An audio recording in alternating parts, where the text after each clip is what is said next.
Selamat pagi dan salam sejahtera untuk kita semua. Segala puji dan syukur kita naikkan kehadirat Tuhan yang Maha Kuasa. Atas berkat dan penyertaan-Nya lah kita dapat berjumpa kembali dalam pelajaran Bahasa Indonesia kelas 9 semester 1 bersama saya Cornelia Junia. Buku yang kita pergunakan ini ada dua. Buku yang pertama dari Kemendikbud, buku pelajaran Bahasa Indonesia kelas 9 Kurikulum 2013 edisi revisi 2018. Dan buku yang kedua, buku lembar kerja siswa. Ini buku pelajaran Bahasa Indonesia dipergunakan selama 1 semester, yaitu semester pertama. Tanpa terasa kita memasuki bab kedua. Di bab kedua ini materi kita menyampaikan pidato persuasif. Di bab kedua ini kita ada 4 kali pertemuan untuk materi, dan pertemuan kelima itu kita melakukan ulangan harian. Pertemuan pertama kita akan membahas mengidentifikasi informasi tentang pidato persuasif. Yang kedua kita akan membahas menyimpulkan hasil identifikasi pidato persuasif. Pertemuan ketiga kita membahas menelaah pidato persuasif, dan pertemuan terakhir nanti kita akan membahas menuangkan gagasan, pikiran, arahan, atau pesan dalam pidato persuasif. Materi kita pada pagi hari ini mengidentifikasi informasi tentang pidato persuasif. Jadi yang kita bahas nanti pidato persuasif, pengertian dari pidato, jenis dari pidato, dan metode yang digunakan ketika berpidato. Tujuan pembelajaran: yang pertama, siswa dapat menentukan jenis-jenis pidato persuasi dengan baik. Yang kedua, siswa dapat menentukan metode pidato persuasi dengan baik. Baik, mari kita bahas. Ini pengertian umum dari pidato. Pidato merupakan suatu ucapan dengan memperhatikan susunan kata yang baik untuk disampaikan kepada orang banyak atau khalayak umum. Ini pengertian dari pidato secara umumnya. Sedangkan pengertian dari pidato persuasif adalah pidato yang berisi ajakan kepada masyarakat untuk melakukan sesuatu. Jadi pidato persuasif itu mengajak masyarakat untuk melakukan sesuatu hal yang disampaikan oleh orator. Orator itu siapa? Orator itu orang yang menyampaikan pidato atau orang yang melakukan orasi. Kita masuk ke tujuan pidato. Tujuan pidato ada 4. Yang pertama, memberikan informasi kepada pendengar yang disampaikan oleh orator. Yang kedua, meyakinkan pendengar tentang suatu hal. Yang ketiga, menghibur pendengar. Dan yang terakhir, menggerakkan pendengar supaya mau mengikuti apa yang disampaikan oleh orator. Jenis pidato: yang pertama sambutan, yang kedua pidato kenegaraan, yang ketiga pidato persuasif, dan yang terakhir ceramah. Mari kita bahas satu persatu. Pengertian dari sambutan. Sambutan adalah salah satu jenis pidato yang memuat suatu rangkaian kalimat yang disampaikan secara tertulis maupun secara lisan dalam menyambut suatu acara atau kegiatan yang akan dilaksanakan. Untuk jenis pidato ini bisa kalian perhatikan atau lihat ketika kita melakukan perpisahan kelas 9, perpisahan untuk pelepasan kelas 9. Di sini biasanya di rangkaian acaranya ada yang memberikan sambutan.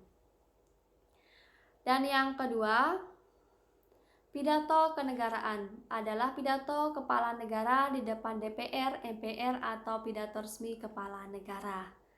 Jadi kepala negara kita adalah presiden.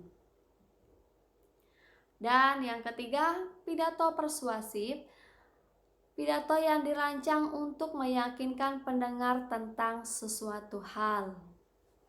Jadi ini pengertian dari pidato persuasif. Sedangkan pengertian dari ceramah, sebuah kegiatan penyampaian pesan yang memiliki tujuan untuk memberikan nasihat, petunjuk, atau petuah pada pendengar secara lisan. Nah, untuk ceramah ini biasanya berhubungan dengan keagamaan. Kita lanjut. Metode pidato yang dipergunakan ada 4. Yang pertama manuskrip, yang kedua ekstemporan, yang ketiga memoriter, dan yang terakhir impromptu. Kita lihat pengertian dari metode pidato manuskrip, yaitu metode naskah adalah cara berpidato dengan cara membacakan teks atau naskah pidato.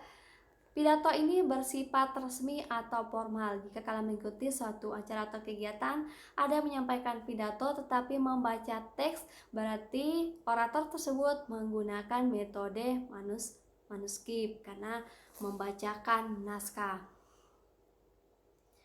Dan yang kedua, ekstemporan adalah cara berpidato dengan terlebih dahulu menyiapkan garis-garis besar konsep pidato yang akan disampaikan.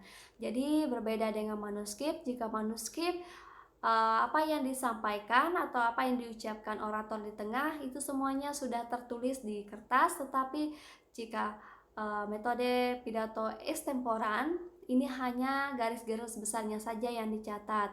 Jadi apa yang menjadi pelengkapnya nanti itu akan diucapkan secara langsung di depan khalayak umum. Pidato yang ketiga, memoriter atau hafalan, adalah cara berpidato dengan cara menghafalkan naskah pidato tersebut terlebih dahulu. Jadi naskahnya sudah dibuat, dicatat di rumah, setelah itu dihafalkan. Jadi seolah-olah si orator ini berbicara tanpa menggunakan teks, padahal sudah menghafal dari rumah. Berarti pidato jenis ini adalah pidato metode memoriter atau hafalan. Yang terakhir, impromptu atau dadakan adalah cara berpidato yang serta-merta tanpa adanya persiapan. Yang bisa melakukan pidato ini orang-orang yang berpengalaman berbicara di depan khalayak umum dan sudah menguasai materi atau sudah menguasai apa yang ingin disampaikan.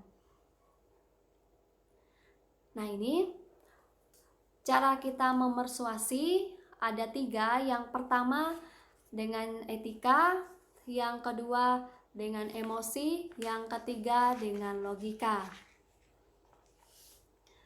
Untuk etika ini menggunakan etika, gunakan pendekatan etika. Etika itu berhubungan dengan norma-norma yang berlaku di masyarakat. Tahu norma-norma itu apa? Peraturan yang ada di masyarakat. Yang kedua, emosi, gugah perasaan audiens atau pendengar. Yang ketiga, logika, buat sesuatu itu masuk akal, gitu ya. Baik, kita berikan dulu, kita lihat contohnya di bawah. Ibu berikan contohnya. Yang pertama, ini teks yang pertama. Coba pikirkan jutaan hewan yang kehilangan rumahnya setiap hari akibat pohon yang ditebang.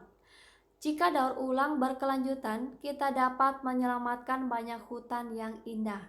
Nah, teks ini termasuk jenis pendekatan apa? Pendekatan jenis apa? Kita lihat.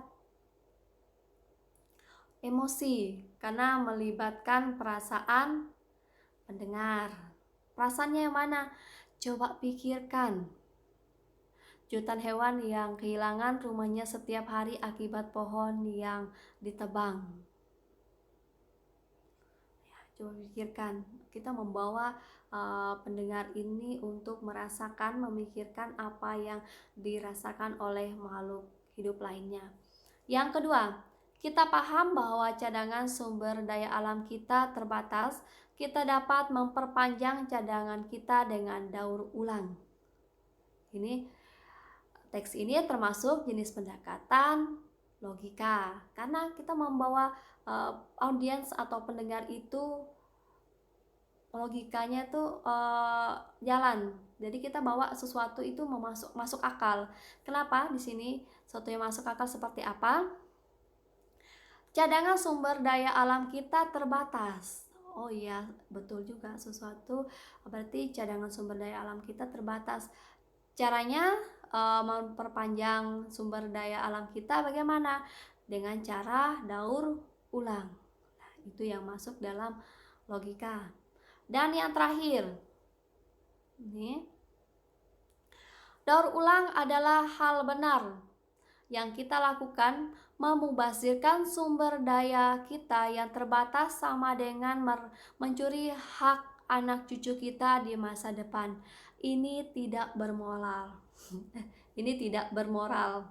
Nah, kata bermoral berhubungan dengan etika. Jadi nanti bisa kalian atau mungkin kalian ganti tidak sesuai dengan aturan atau apa gitu. Berarti dia masuk di etika. Baik, kita berada di penghujung materi pada hari ini. Untuk tugas pertama di bab kedua, ini tugasnya sedikit, simpel saja. Nanti kalian buat seperti contoh di atas ini. Topiknya terserah, jika kalian mau ikuti di buku sini, ini buatlah ungkapan dengan tujuan meyakinkan orang untuk menanam pohon. Jika kalian buntu dengan topik ini, boleh kalian menggunakan topik yang lain, tetapi jangan lupa nanti kalian buat teks yang menggunakan pendekatan dengan cara etika, dengan cara emosi, dan dengan cara logika. Jadi semuanya ada 3 teks saja. Jadi tugas hari ini hanya 3 teks saja. Jangan dibuat dalam satu kalimat, tetapi buat satu paragraf ya. Tahu kan perbedaan kalimat dan paragraf? Sudah pasti tahu karena sudah pernah Ibu jelaskan perbedaannya. Baik, ini saja materi dari Ibu. Nanti silakan dikumpulkan di Google Classroom. Ibu tunggu karena sedikit sekali. Nanti sampai jam 10 saja selesai materi Ibu. Baik, ini saja yang bisa Ibu sampaikan. Lebih dan kurangnya Ibu mengucapkan terima kasih. Ibu juga mohon maaf atas kekurangan apa yang Ibu sampaikan. Selamat pagi dan salam sejahtera untuk kita semua. Kita berjumpa kembali di lain kesempatan.